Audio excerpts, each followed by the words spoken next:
had all the surgery and stuff, and that's maybe causes it all. If we get you. Oh, yeah. Trust me, I know. We can order you. Yeah, we'll come to work to my satisfaction.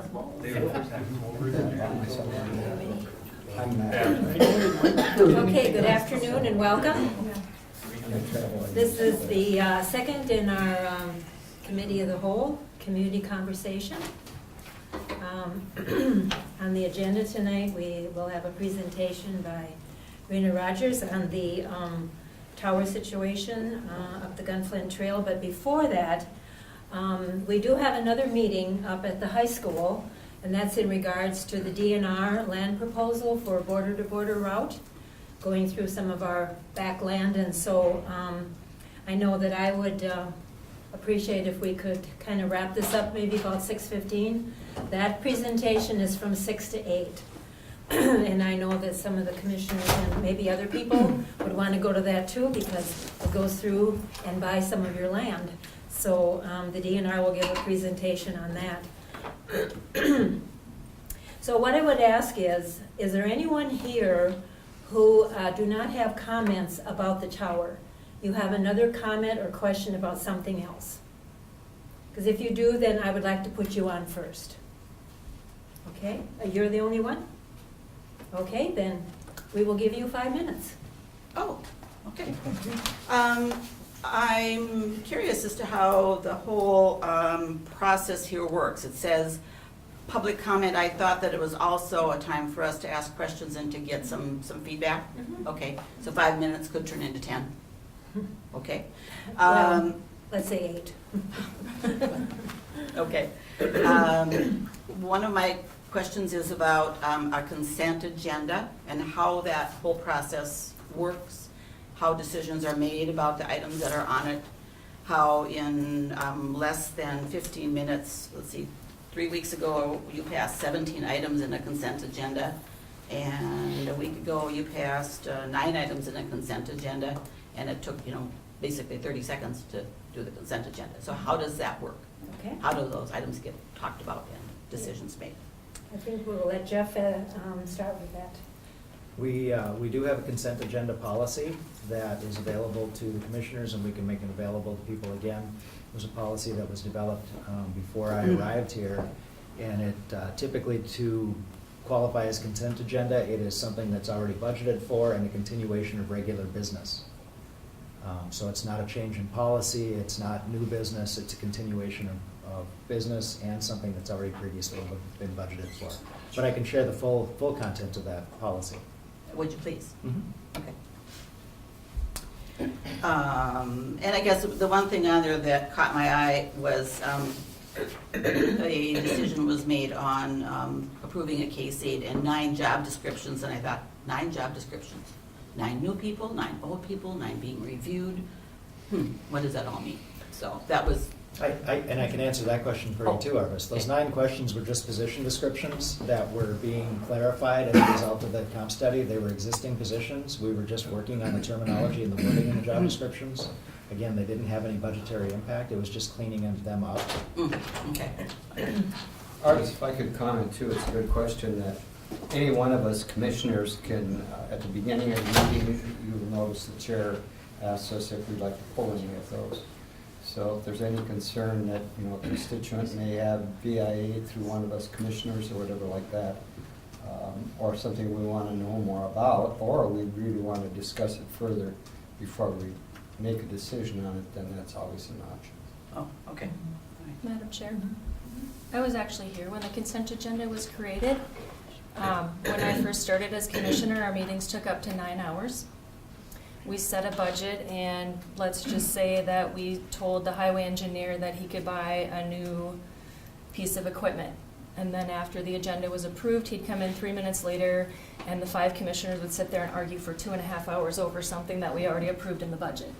So when we got our first administrator, we did some, team building? They were open public meetings. We had several sessions about 4 hours long with all the commissioners and the new administrator talking about different forms of government. And it wasn't easy. Some of the commissioners wanted to argue about everything for 2 hours, and some commissioners said, well, if we've already argued about it for 6 months when we put it in the budget, can we say that we're done arguing? And that's why you can still pull an item. If you still want to debate it, you can debate it. But that's why and how the consent agenda was created, was because we've already pulled the departments in and we've already questioned them and we've already agreed that we're going to be willing to make this possible. Some of the other items on there are events and permits, and many of them happen regularly, and they're checked off by the sheriff and the highway engineer before they even get to us. So many of them are just business as usual. It makes our meetings shorter. As many of you have noticed, our meetings are a lot shorter. A lot of the stuff on there we get in our packets, like on Thursday, and it's sent to us email, so we can go through. Like last week or the week before is when I pulled that EDA one, and then I pulled it, and then we discussed it. So, you know, we're not going in blind, we're just looking at we can review the stuff we want to see. Can I ask another question? Okay.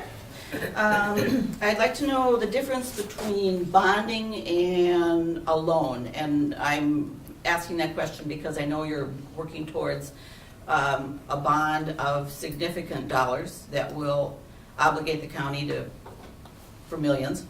Why do we use a bond as opposed to going to the bank and taking out a loan with an interest rate? Maybe one's government, maybe one's private sector, I don't know. I wish to remind people that a bond means that we still have to pay it back, and I believe we're still paying back bonds from how many years ago that we took out in order to build something or create something or do something. And so generations after a bond is done, you're paying for it. Or your grandchildren are paying for the sins of the grandparents for whatever it is they've done. So could you elaborate on bonding versus loan, and what does that mean? How do we get a bond? How do we pay it back? What's the interest rate? What's the obligation? What if you default on it? Do they take the county?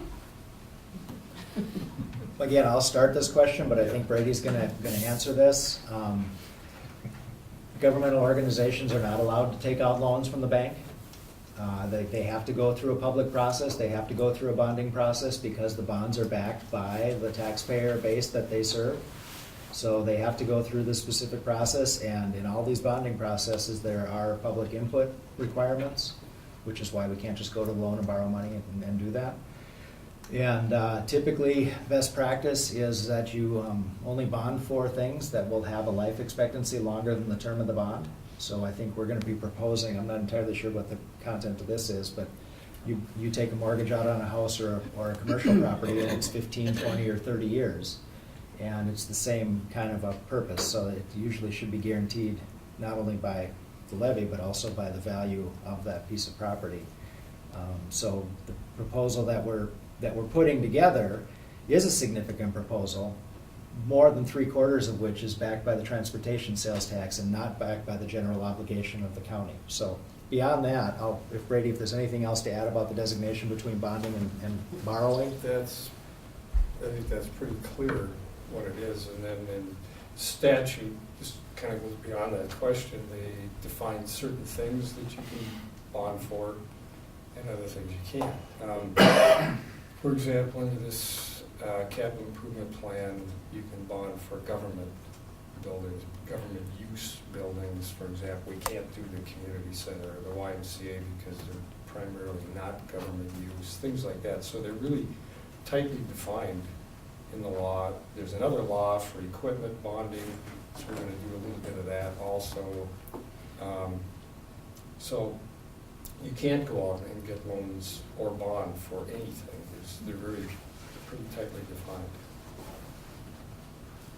Okay. Yeah, just one other thing too, to elaborate or follow up. Most of this money is coming from our transportation sales tax, and the purpose of that is if we have some roads that really need to be fixed and we don't have the money to fix them, then bonding is usually the way you do that. And hopefully the road will last 20, 30 years. So it's a mechanism for us to provide service that we normally couldn't do unless we had a tremendous reserve that we'd have to save up for. So it's a way of providing service that's got long-term, but has immediate need.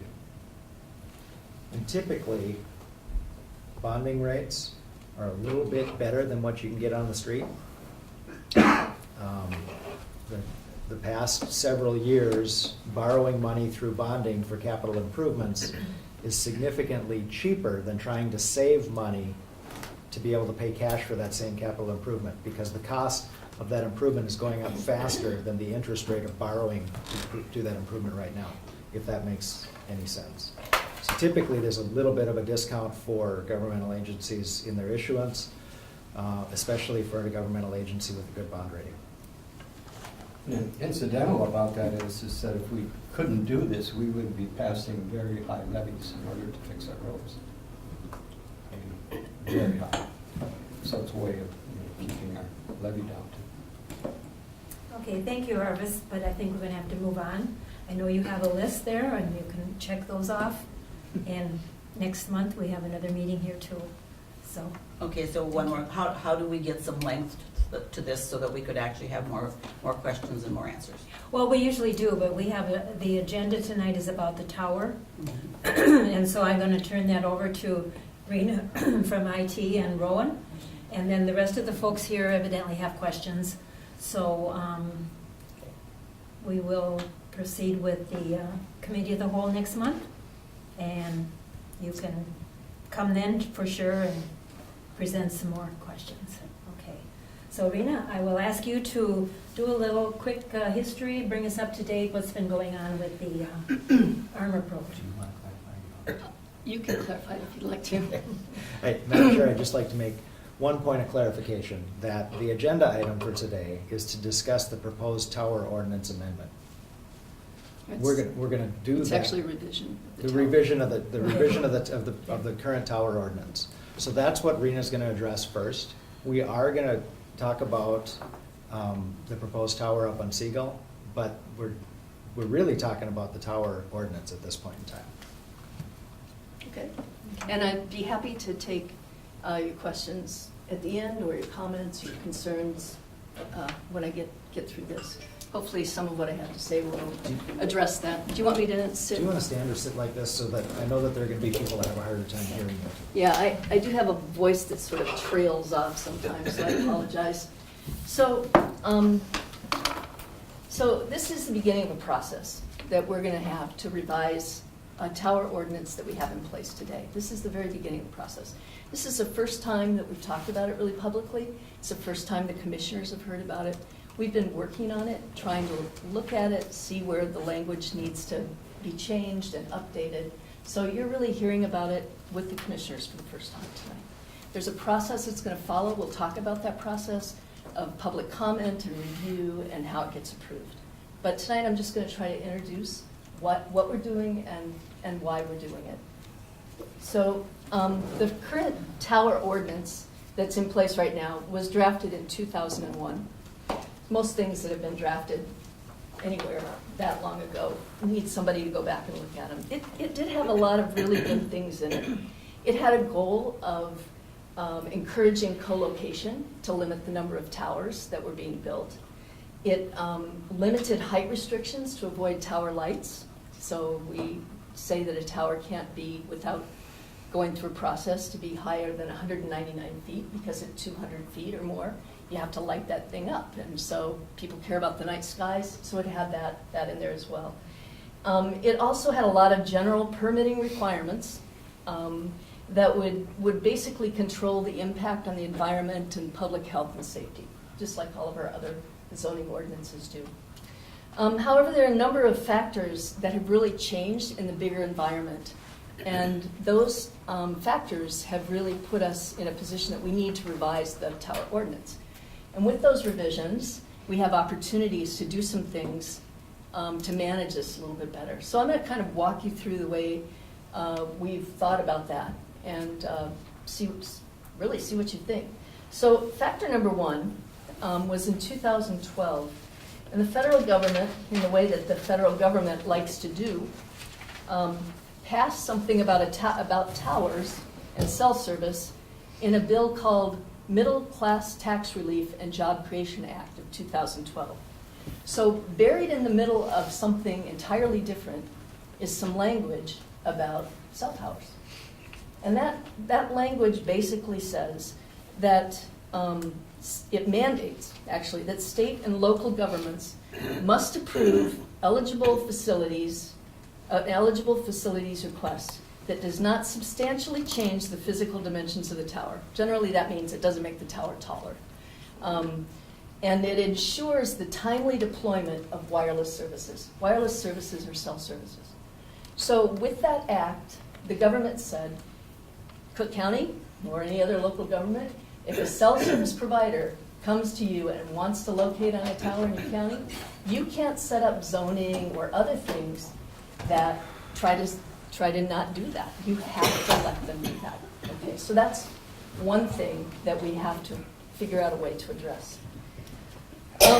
The current ordinance made cell service co-location subject to a conditional use permit process, which I don't know how many of you have ever been through that, but it's a fairly onerous process. It has public comments, it has pages and pages of things that you have to do. And at the end of the day, the applicant could be denied. You could say, yeah, we've listened to your arguments and we're not going to let you do that. Obviously, with this law change, we can't really put them through the process and at the end of it deny them, because we've been told in there we have to let them do it. So that's something we had to deal with. And ironically, the current policy, while saying their goal was to do co-location, didn't do a thing to incentive co-location. In fact, what it did, it made it just as hard as it is to build a new tower. It's the same process. To add antennas to an existing tower in the current tower ordinance is the same process as building a whole new tower. Obviously, we can do better than that, right? So that's one thing that we wanted to try to address. Second thing that's on the radar, and I'm sure some of you have heard about it because I know it's been discussed, is the state of Minnesota has signed on to a federal program called Firstnet. Firstnet has been in the works for a while. Probably the conversation started after 9/11. It's about making sure that in any kind of an emergency, public safety emergency, that there's cell service bandwidth available to the public safety community so that they can make calls or do what they need to do to communicate. So this has been in the works for a while, and the federal government, it's about 1.5 years ago, 2 years ago, put out an RFP. I'm looking to Rowan because he corrects me. The state. The federal government put out an RFP, right? Yes. And AT&T won that bid. And then last year, it was presented to the states, and states could opt in or opt out. All 50 states have opted in, because to opt out means you had to come up with your own version of Firstnet. So they didn't do that. So AT&T doesn't get any money for this build out. What they get is a lot of spectrum, more than other cell companies. And spectrum is all about how much you can send your signal out. So they got spectrum, but with that comes an obligation for them to build this out within 5 years, to build that out everywhere. Now, most places in the country, AT&T already has a pretty good presence, so it's about upgrading their equipment and doing some other things. In places where they don't have a presence, it's about getting a presence. So that means cell service is coming to Cook County in places where it isn't today. So that's Rena, when did the 5-year clock start? It's already started. Okay. It's already started. They're already working on it. So the other part about this, which even makes it more complicated, is that they didn't give this exclusively to AT&T. They gave them the spectrum, but they said, oh, and by the way, you still have to compete. If Verizon wants to compete, or T-Mobile wants to compete and come and build it out, say in Cook County, then they can compete with our public safety people for that service instead of AT&T. So, between the change in the federal FCC requirements saying we can't stop it, and Firstnet, starting a gun in the air that basically says, get on your mark, get set, go. We're in a position here where we can't stop it. Obviously, those powers are bigger than we are. But we're in a position to be able to make some decisions to manage this so that we can minimize the impacts of it. And that's, as I go through this, I hope you'll see that that's what we're trying to do. Okay, so factor number 3. A little over a year ago, we went through a very public process to create a tower request policy. And this policy has in it a stated purpose of trying to balance services that are on towers while reducing the negative impacts of those towers. It did this by assigning a priority to the types of services towers provide and trying to manage the tower infrastructure owned by the county to include high priority services and minimize states that were minimizing the proliferation of towers. So in other words, by saying our highest priority is public safety and our lowest priority is, just whatever company coming up here because they want to offer something wireless. The towers that the county owns, we have it in this policy approved by our commissioners. They all agreed that this was important. Minimize the number of the towers, but maximize services that people want. So if there are services that people up here don't really want, and it's not cell service, which we now have to provide, we can actually turn them down. We say, no, we don't want you on our tower. We want to save it for the things we have to do. So that's a factor in this too. So I kind of hold that thought. Okay, so I just want to go through the basics of the ordinance. What we did and how we're trying to do this. So first of all, there are towers, as you know, throughout the county in very key locations. They're in high points. They've already been, they've already got roads to them and electricity and backhaul, and they're there. And they're located in those spots because they're close to roads and they're close to people. They were originally, many of them were VHF towers that were used for communication for volunteer fire departments, our public safety, other public safety. That's what they were built for primarily. So they're already in the key locations that people want to be in. They're not off in the boundary waters where they might get 2 phone calls off there a year. They really aren't in those spots. They're close to roads, they're close to public centers like Grand Marais and Lutzen and places like that. So, let's see, where was I at? So most of these towers have a lot of space on them. 90% of the towers have just a few things on them, and they have a lot of room on them. If all 3 or 4 cell service companies came to us, said we want to be on that tower, almost in every case, we could get them on the same tower, right?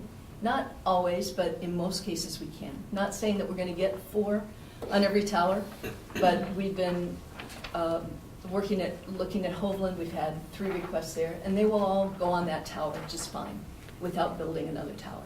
So there's a lot, my point is there's a lot of room on the county towers, and we can utilize that room, and we want to incentive people to use that room before they think about building another tower. So the proposed ordinance differs from the original one in that it encourages co-location by handling it through a request process rather than a conditional use permit process. The process includes my department, which is Management of Information Services. We have Rowan Watkins here, who's our radio analyst, so he works with people on the technical parts of this. And it also includes the Land Services Department, who needs to be informed in case whatever is being done requires a land use permit, like a small equipment shelter needs to be added. And so if that needs to be added, that requires a land use permit because you're doing something to the land. You're putting up a retaining wall or you're doing something there. So that's the first process. So we've made it much easier. We've said, hey, you want to come here? You're a cell service provider. You want to come here and be on our tower? Here's a tower in this location. Be on that tower. Don't think about building a tower. The second thing that the ordinance does is it creates something that we're calling communication districts. And these are just kind of a zoning layer that creates sort of an area where towers can be. Areas where there already is infrastructure, where there's already a road, where the hillside's already been torn up, where there's electricity and fiber already there. So we say to people, look, if that tower is full and there's a need to be on it, either because it's cell service and we can't deny you, or something like Firstnet comes along, which has a public safety thing, and we want to provide that. If that tower is full or in some other way can't be used for this, can't be modified anymore structurally, or the equipment would interfere with, the other equipment that's on there, then we say, okay, if you have to build a tower, we want you to build it right next to another tower. We don't want you to, we have a tower here, and then we're going to put one on that hillside there and one on this hillside here. Might as well co-locate those towers. We're not tearing up any more land. We're not changing any more view shed. We're keeping them together, kind of like what you see up here above Grand Marais. You don't see them all along the whole ridge. You see them co-located together. So this is only after we absolutely can't get them on a tower that exists. Then we look at that. That starts with us bringing that information and the reasons for that to the Board of Commissioners. And the Board of Commissioners have to approve it and say, yep, you can put it in that communication district. The reason we have that approval is almost all of these towers, not all of them, but a vast majority of them, are county-owned towers, or they are on county-owned land. So the commissioners could say, yeah, put it on this land, or no. They could say, no, we don't want that service, or we don't want you to build a tower. If that happens, the very next thing, the next choice of that, and then, if it gets approved, then they would go through a regular permitting process. Again, land use permits to build the tower, to build the equipment shelters. If they are denied at that point, then they could seek to put it outside of the communication district. And that's where the conditional use permit comes in, which is a very heavy, onerous, a lot of public comments process. So that's what we've done. We've restructured this in a way that says, if you want to co-locate, we'll work with you to co-locate.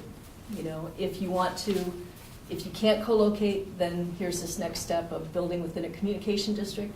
And if that doesn't work for you for whatever reason, then you have to come and make your case to the Planning Commission and go through this other process.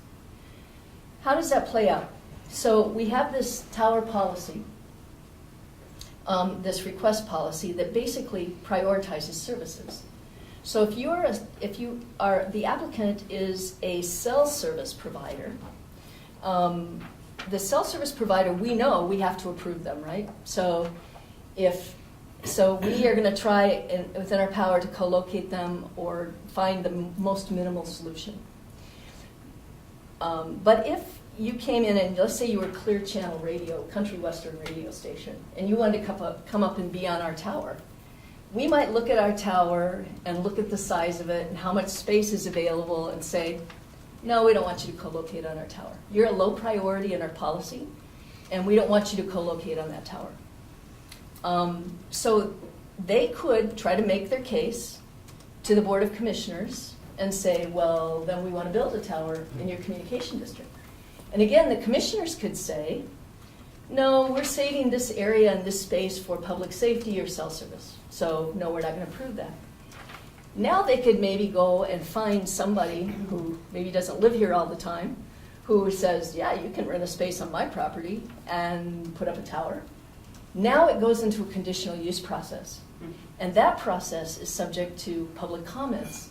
It's subject to the people around there saying, we don't care about this Clear Channel Country Western station. That doesn't provide any service that we want. And they could weigh in with the Planning Commission, who could then turn down the whole process altogether. That's how this is staged, and that's how that works. So there are things that we have to do, and there are ways that we can protect this from just being crazy out there. And that's what we've tried to do in this.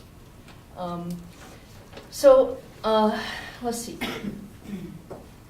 So there's really a unique kind of an opportunity here, and we're trying to take advantage of it. The reality of any county ordinance is jurisdiction. As you know, a lot of land in this county is not either county or privately owned land. What is it? Maybe 10%, 9%, something like that. The other jurisdictions in this county, U.S. Forest Service, DNR, and the tribal lands, are not subject to paying any attention at all to county ordinances. They have their own way that they can do land use.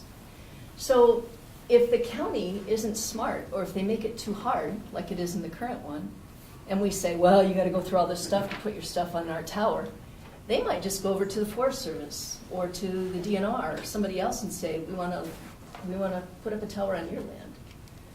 So what I think we're trying to do here is to really make it relatively easy to work with these groups where we need to do this, and so that the county really can have an impact that's beyond our jurisdiction. Let me say that again. We can have an impact that's greater than we actually have with our jurisdiction.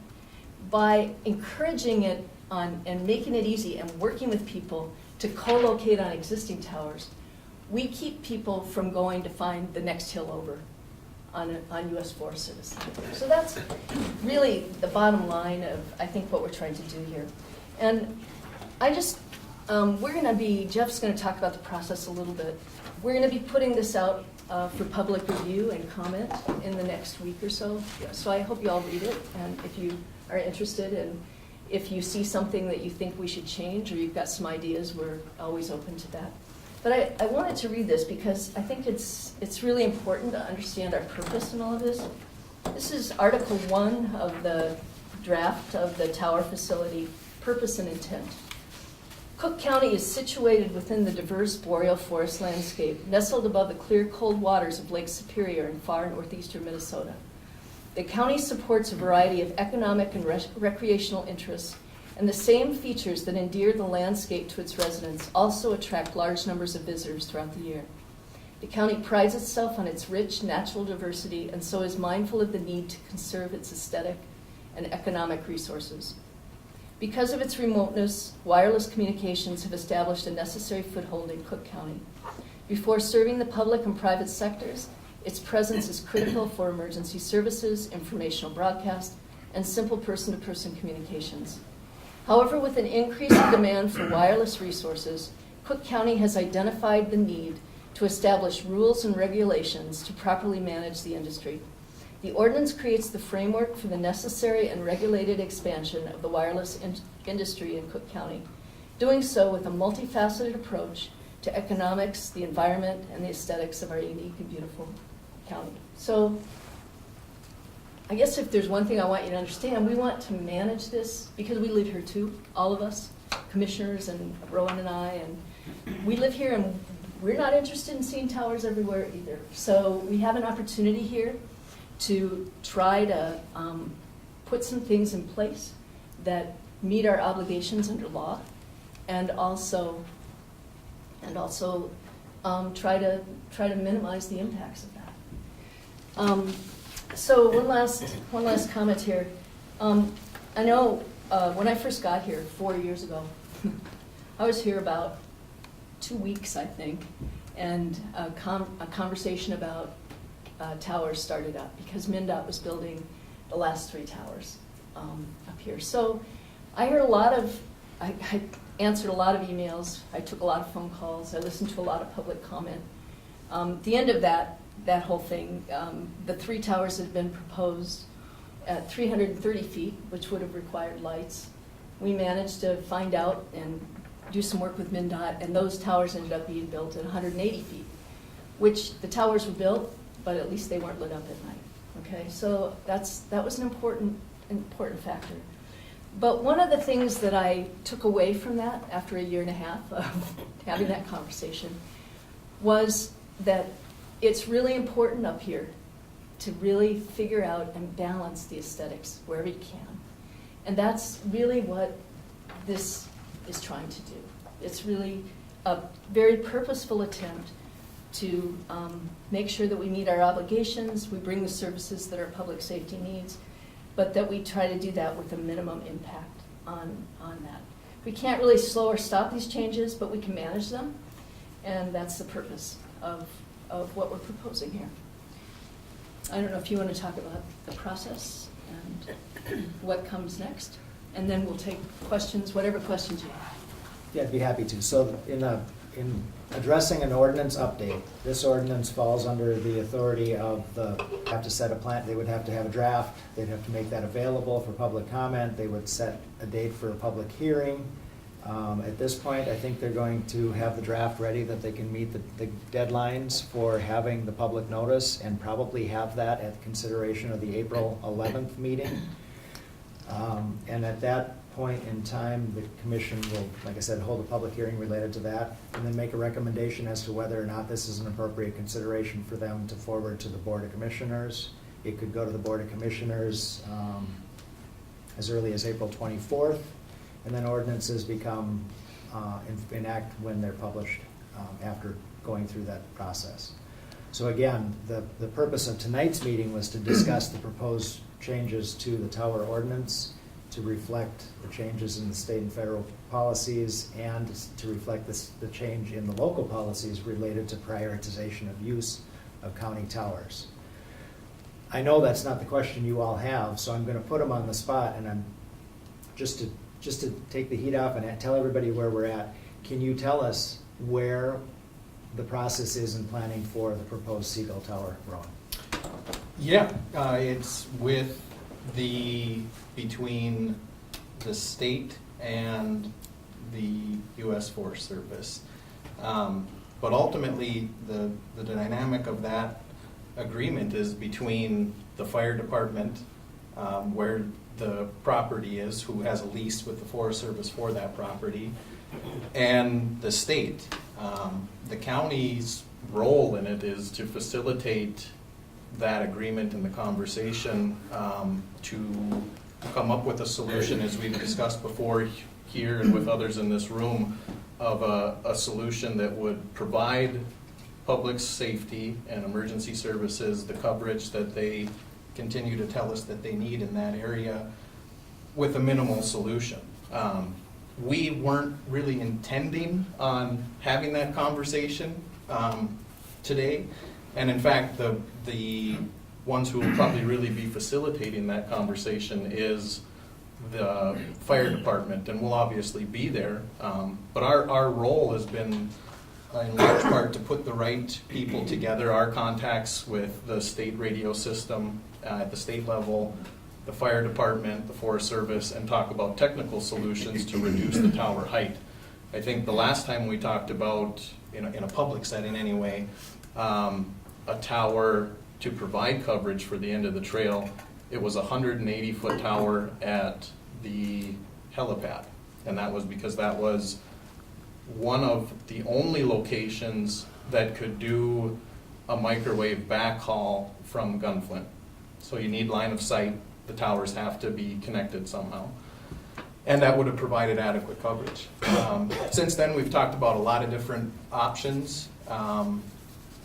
This latest one that the state is now going through the environmental process with the feds for would be an 80-foot tower at the fire hall, where there's already a 75-foot crank-up tower. So I don't have a ton of details on that, but it wouldn't need to be as tall for the microwave link because we're looking at a fiber optic cable solution for the backhaul as opposed to requiring line of sight with the microwave. Is that? Yeah, and I would just say that we don't have a lot more information because things are in engineering right now. They're looking at environmental things to even know if this spot will work and with this technology. So it's not really, it's in that kind of spot. And I would just tell you that when we have an actual solution that's being proposed, it will be a very public conversation. But right now we're kind of in that, what are the options here? And our MO has really mostly been about, can we get it shorter than that? It's been an area where there was a fire and, you know, we get that 180 feet would stand up there. It stands up anywhere. But so coming back with this fiber solution, if this will work, reduces that tower size by over 100 feet. That's a pretty good reduction. Yes, So Ann? Rowan, the helipad doesn't have any restrictions like an airport? You can't put a tower that close to an airport? It's not a functioning helipad anymore. Okay. So that's why you can do it now. Okay. I'm just curious who prompted the need for this? Was it the Forest Service? Was it the fire department? Was it law enforcement? Was it residents? I'm just curious. I am not giving you my opinion one way or another. It sounds like it's premature anyway, but I'm interested to know who prompted the need for another tower up there. Since I started, and just for everyone to know, that's 5+ years. There's always been, since I came here, conversation about the need for an additional armor tower at the end of the trail because the coverage just wasn't there. For emergencies? or- For emergency I'm just services. trying to Yeah, for clarify. emergency services. But it's ranged in conversations from, state, federal, and local officials who all use the armor system because it is diverse, but, that has implications down to Arrowhead Electric, ISD 166, and the other. The highway department that plows up there. Mhm. All the users who use it. But to answer the question, it's something that we've been working on since I started, and I don't know what prompted the initial desire to build a tower at the very end of the trail, other than that the continuing feedback from mostly public safety and fire, EMS, and law enforcement that say that they need the coverage up there. Is the shortage of coverage inside or outside of the BWCA? It's, go ahead. I was gonna say, the minimal height about this, so it doesn't have to have line of sight from Gunflint Tower I just anymore. mean the coverage No, problems, I know, I'm sorry. yeah. but the coverage problems that we're concerned about are along the highway. That last stretch of 10 miles of highway. Yes. By what I have said, and what Rowan and I have said to MnDOT is, what's the minimum amount of height that we can do that covers that highway? I can't say that it's not going to bleed some, because the highway runs all along parts of that. But the intent is not the BWCA. The intent is about Road. covering that last bit of road. And just to be super frank, we've had complaints from public safety members who've gone on searches looking for people inside the BWCA. Oh, yeah, I'm MnDOT sure, for 100 years. Right. MnDOT won't build anything to cover inside the BWCA. They won't do that. They No, won't of course spend not. their money to do Well, that. it's just a The gap. Forest Service It is, still it is a uses gap. VHF, Yeah. and that's why, because the 800 megahertz system does have inherent problems because it's dependent on this line of sight. The Forest Service, due to cost and due to the fact that it is never going to work in extremely remote areas, stayed with VHF. There were people on the fire department back when this all started who actually were against going to 800 megahertz because of some of those concerns. They wanted to stay with VHF. I know at least one that left over that fight. It was an internal fight within the fire department. At least 3. And if I could, I'm on the Make some Gunflint Trail comments. Fire Department, and during our trainings, just to be clear, the fire chief has always said we are not going to have coverage in the BWCA. And that is not a desire of the fire department to have coverage in the BWCA. would it be okay for me to just state a couple facts from 2 years ago? Well, before we do that, Jim, I want to be respectful of other people that might have shorter questions. Anybody that has a question, yes, Armin? Do you ever remove anyone from a tower? We do. We have. We've taken quite a bit of stuff off the Gunflint Tower. That was actually old VHF stuff. And the bogus tower. The bogus tower, other places, things have come down. So, follow up on that inherently about the armor system. With fewer antennas, it allows for the utilization through what's called trunking of frequencies. And really what that means is that our highway department, our school, our law enforcement, our ambulance, and our fire departments now all run off of a single tower that are using 2 antennas instead of before on the VHF system. One for each. They had one for each. So when you get back to co-location and how do we minimize ways of building lots and lots of towers to facilitate all these services. The armor system fits into that plan nicely because of its efficient use of spectrum. I guess I have a question. Is that armor system, is that a Fed system or is it a state system? It's a state of Minnesota. State, okay. Yep. Who pays for a tower? Well, that's a really interesting question. Most of the towers we have inherited. We actually own 11 towers. And most of those got to us by way of grants from forest fire things, or some we've inherited from television stations when they were up here before, and then they abandoned them when we didn't have, analog television anymore, so we've gotten some that way. Sometimes when we had to replace a tower up here, we worked with Verizon. They paid for that tower, and then we give them rent abatement over time to help pay for that, but we own it. And then once we've given them enough rent abatement that it covers their costs, then we resume regular payments up there. So they end up here in a variety of different ways. There are other towers up here that aren't owned by the county too. There's some owned by MnDOT, there's some owned by private companies. And those towers, we would also try to encourage co-location on wherever possible. I guess I'm a little confused, because when we had VHF, we pretty much had good coverage even at the end of the Gunflint Trail. And when we switched to Armor, we were assured that it was going to be like perfect communication. And it is, according to like the Sheriff's Department and to other members on the thing. And also like when we've had emergencies like during the Ham Lake fire, quickly erected was a cell phone tower so that people could communicate during that time. So I don't really understand the driving force behind it. It just doesn't seem. Behind Armor? No, well, that's an old story. Yeah. But behind the placement at Seagull. It's one option that we're still looking at. I think what's driven it is a few factors. One, we're looking for, the state is looking for property where the owner of the property would be willing to do so. The fire department is obviously willing to do so because they're the ones who are saying that they need it. And it's also a location that we know that we can reduce the height of the tower required by using fiber instead of a microwave link to connect the systems. A little distinction about what the Armor system offers and why the towers are connected.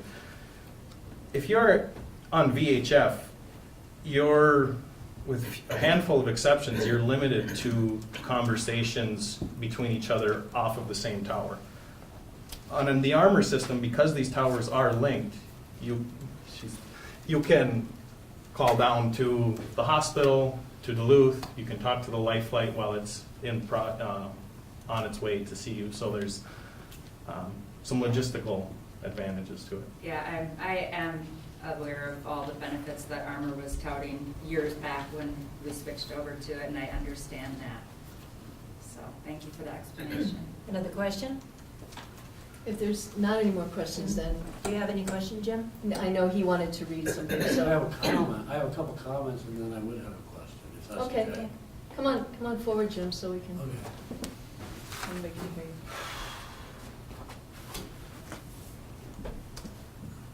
you. My first comment is that 2 years ago when this all came about with Armor, they were talking about filling in their last towers at the Grade, Cascade, Lima Mountain, Pine Mountain, Devilfish. So it was more than 3, it was a lot of towers. And Lima's still going to be built, which is a big tower. And we've pretty much filled all of our scenic vistas up there now from any high point. And at that time, I had suggested with other people to wait on putting something at Seagull because I had been told at that time by Pat, our sheriff, that they were getting the Armor signal from the Gunflint Tower. he had heard there might be reports of some dead spots, but he says, well, you're gonna, anytime you get behind a rock, you might have a dead spot, but they had it along the road. And so we asked that the 180-foot tower just seemed, it would be the last place we wouldn't have something, one of the few places we wouldn't have something like that. And we suggested to wait till the broadband got in and shoot the signal from the broadband up to the end of the trail and use some other technology, whether it was bi-directional technology or shorter towers, whatever.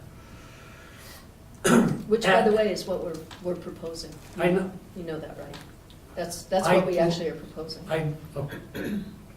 I and others are appreciative that they took our suggestions into account as they've been looking at this situation. However, so they did decide to look at the situation. At the time, at that last meeting with the state, he admitted he still wasn't sure if it was needed up there. So everything was kind of left that, well, we're just gonna look at where we stand. And at that time, we requested, it's in public record, we requested that we be provided with an actual study of where these reported dead spots were and what their extent was on GIS mapping, so that we could see what the problem really was. That was never provided, even though we were promised we would be provided with that. And we were also told, and it's all in public documents, we were also told that we would be, those of us who were concerned and looking for a solution that would satisfy the emergency management needs as well as the visual quality of that rather unique area being wilderness on 3 sides, that we would be kept in touch with as the process moved forward.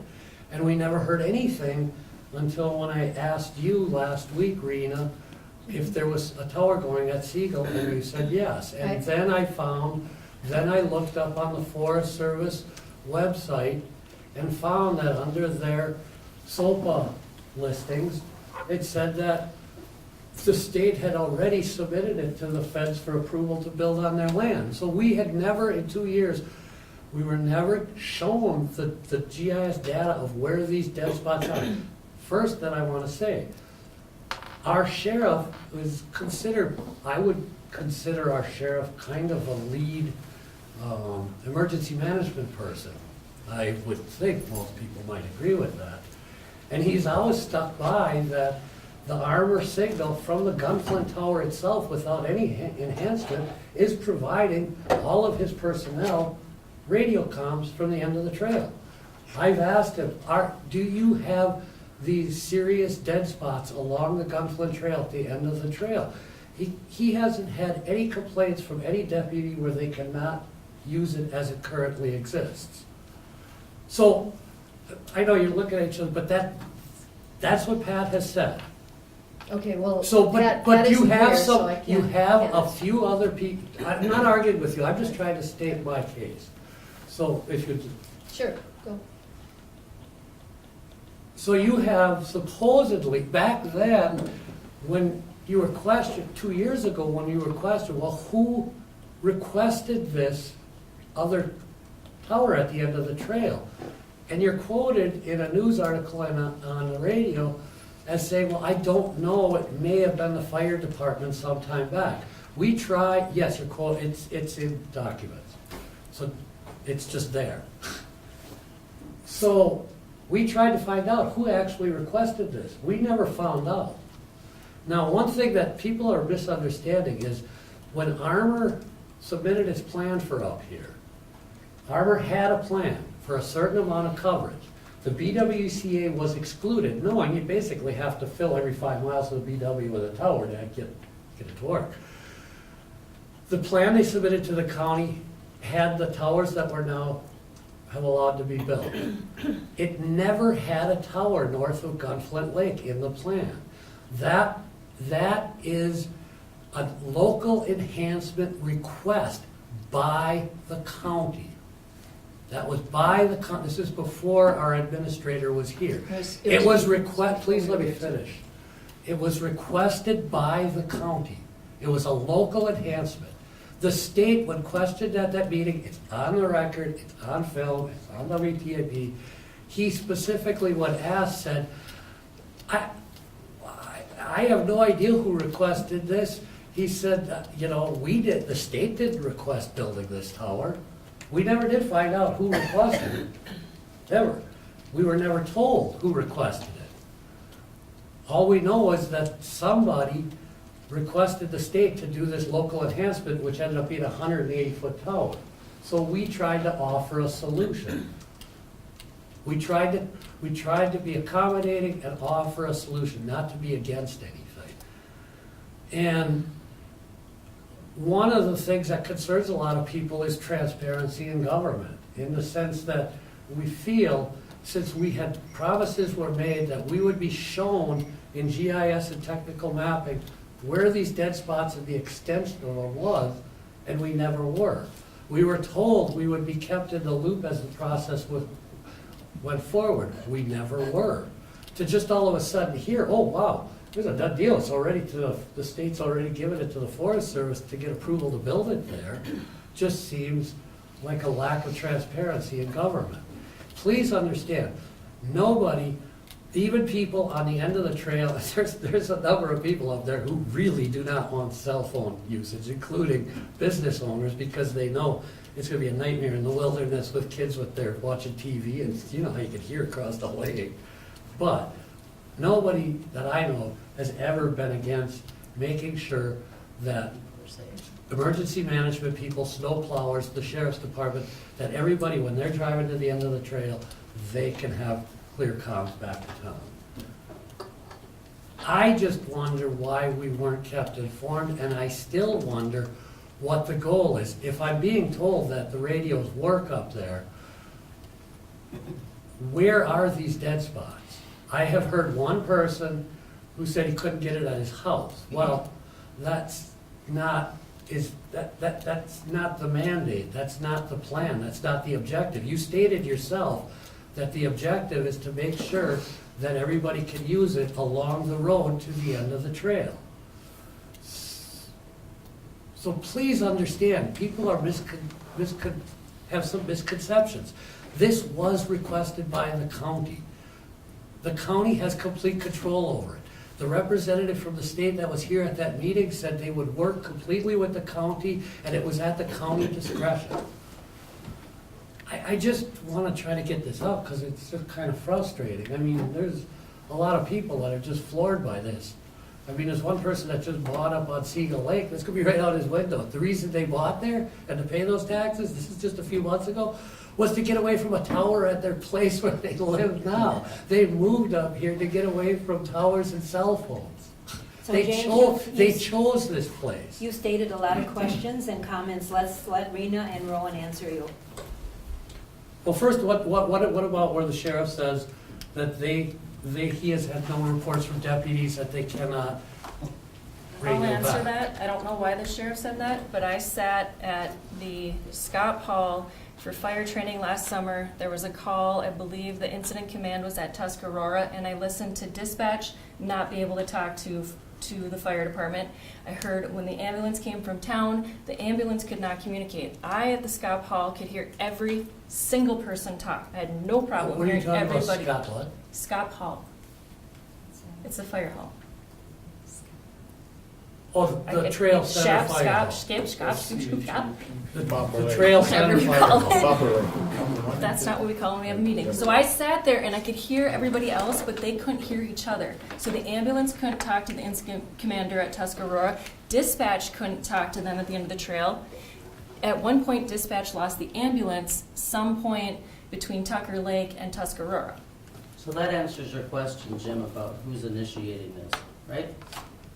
Yeah, but it, But did the Gunflint Trail Fire Department sign a resolution to request it from the county? Is there like a signed resolution by the fire department? I wouldn't know where that is. I don't know. So in answer to some of this, that was probably, you know, when they were rolling this out, it happened 6 years ago, 7 years ago. Roland's been here 5 years. I've been here 4 years.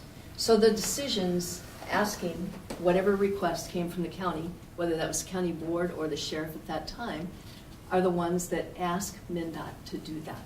That was already on a map when we got here. So we don't know the history of that, so I can't really address that very well. I have sat through many 911 communication meetings which have representatives from fire departments, public safety, and a lot of other places that use Armor radios, and I have repeatedly heard that there's communication difficulties at the end of the trail. So I'm not sure, Pat's not here for me to ask, so I don't know what he was referring to or why he would have said that, so I can't really answer that question, but I can. Well, I asked him to ask his deputies if they've been experiencing dead spots and where it's- they are. Didn't we do, wasn't there a study on dead Well, that's spots? what you promised to Actually, do. when we first were starting to make the switch to Armor, the fire department did a pretty comprehensive study of where the dead spots for Armor were. We still have that. I'd be happy to make it available to you. But also, I think, and I don't know if you were here, you were walking in and out and showed up a little bit late, but what we said kind of at the beginning was that when we originally set the agenda today, we were looking just to sort of speak about the tower ordinance, and we weren't really coming prepared to have a real in-depth conversation about this specific project. We will be. We're not definitely trying to hold any information back from you, but something that when the fire department and the sheriff and the major stakeholders are involved, possibly even somebody from the state, that we'd be able to provide for you in addition, other than just, a handful of guys walking around saying I did or didn't get coverage here, would be the propagation studies from the state, both that show the existing coverage from the Gunflint Tower, as well as proposed coverage from a tower at this location. So I don't have those answers for you right now, but, I guess in the that's what we forum- thought we were gonna get 2 years ago, was a detailed GIS map of where the dead spots were and how extensive they were. Well, I understand why you feel that Then way, we and could I have would been just, involved, that's all. the only thing I would say is that the state is the one who has the software to run that. They only have a handful of engineers, and they're not going to just run studies for us to give to private citizens until they're sure that there's a likelihood that they will build there, whether they have a property owner that's in line to do that. If the Forest Service passes a NEPA and says that they can do they're trying to guard and manage their resources also. So if the state has already submitted the paperwork to the Forest Service to build it on Forest Service land, wouldn't you already have to have signed an agreement with the state to build it there? Why would they go ahead with that And ahead of time? I mentioned this at the beginning also. The county's role in this really has been to facilitate the contacts with the state and the fire department and the Forest Service.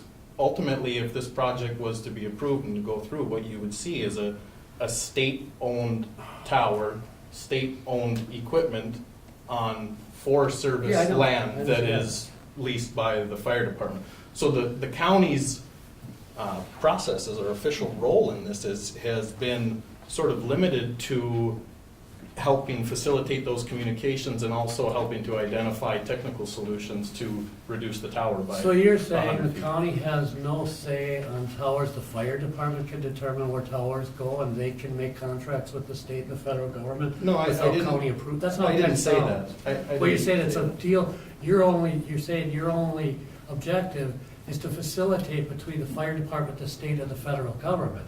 But the fire department is not an elected organization.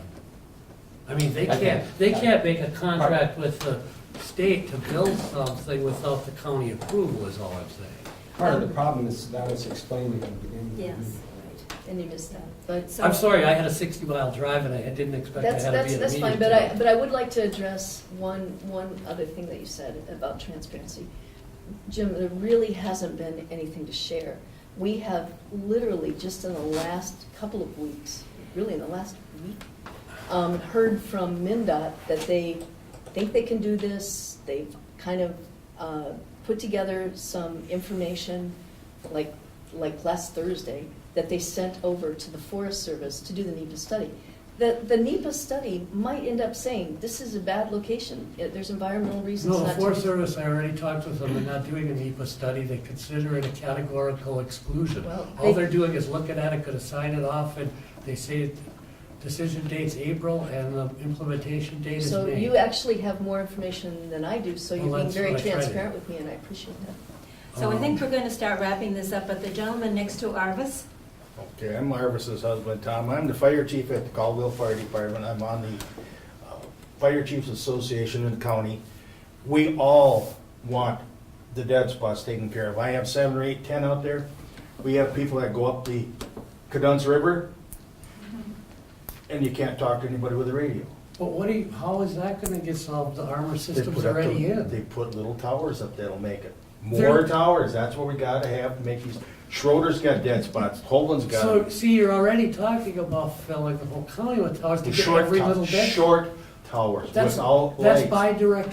bidirectional antenna technology, which is what I was talking about, using at the end of the trail.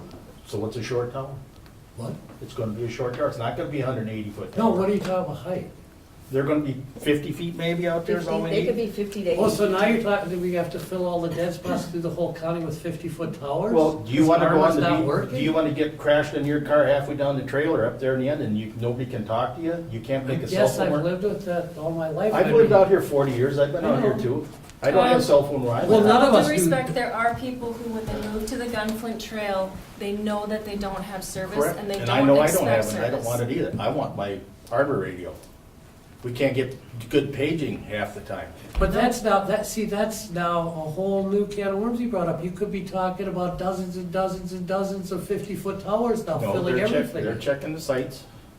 so We're they not get talking coverage. about dozens and dozens. and Well, how many are you dozens. talking about? I mean, there's Five so many, maybe, and so far. armor is inherently a problem in that sense. And there are always going to be dead spots. If you think you're gonna fill every dead spot in every place off every road in this county, you would have to fill this whole county with this stuff. I Thank mean, you, Jen. seriously, stop and think about that. I understand what you're saying, but you do have to admit that because of the inherent problem of armor, you could end up having this nightmare just everywhere. Where VHF I that mean, we you had could- earlier didn't work either. But We didn't have the straight line in the right spots. yeah, I Or know. the- I used VHS as a wilderness ranger, we'd have to climb up on a hill. Yeah, so it didn't work out there either, And so we just did. this is clear. okay, so James, thank you for your comments. Well, I'd like to hear more about We all these will new eventually, towers as for they armor. said, there will be a public meeting coming up, and everybody will be notified of that. I want to thank you all for coming, and the next meeting is well, it's already started up at the high school cafeteria, the DNR land proposal for their off-site roadway. So thank you all for coming. Next meeting will be toward the end of March. All right, thanks. Thank you. Thank you.